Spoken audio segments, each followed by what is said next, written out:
Поддршка на невладиниот сектор во реализација на планираните проекти ветија кандидатите за пратеници од 6-та изборна единица од ВМРО ДПМН. Тие попладнево се сретнаа со представници на неколку невладини организации од градов. Има конкретни барања, јас што ќе ги превзем како обврска доколку бидам пратеник по собранието на Република Македонија, ќе се потрудам сето ова што го побара да го пренесам и да го преточиме во закони за да можат понатаму да ги спроведуваат нивните проекти и замисли како имаат намера да ги држат здруженијата или невладините институции.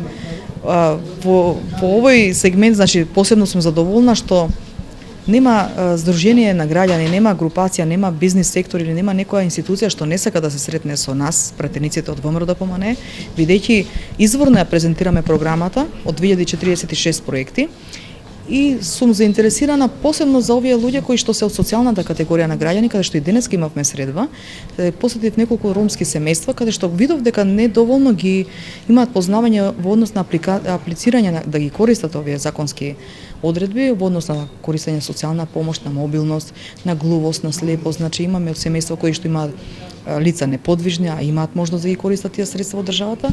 се трудиме секаде да го пренесеме тоа како информација. На средбата присуствуваше и директорот на Агенцијата за вработување на Република Македонија Владко Поповски, кој потсети на владините проекти кои обезбедуваат нови можности за вработување. Во Република Македонија се повеќе се бара технички кадар кој што ние како агенција не може да го обезбедиме во овој момент, дури оние што имаат завршено некако техничко училиште кој што е соодветно да кажеме на самото звање, не може да ги задоволат потребите бидејќи немаат практична обука, односно практична настава со кој што ќе го покажа своето теориско знаење на дело.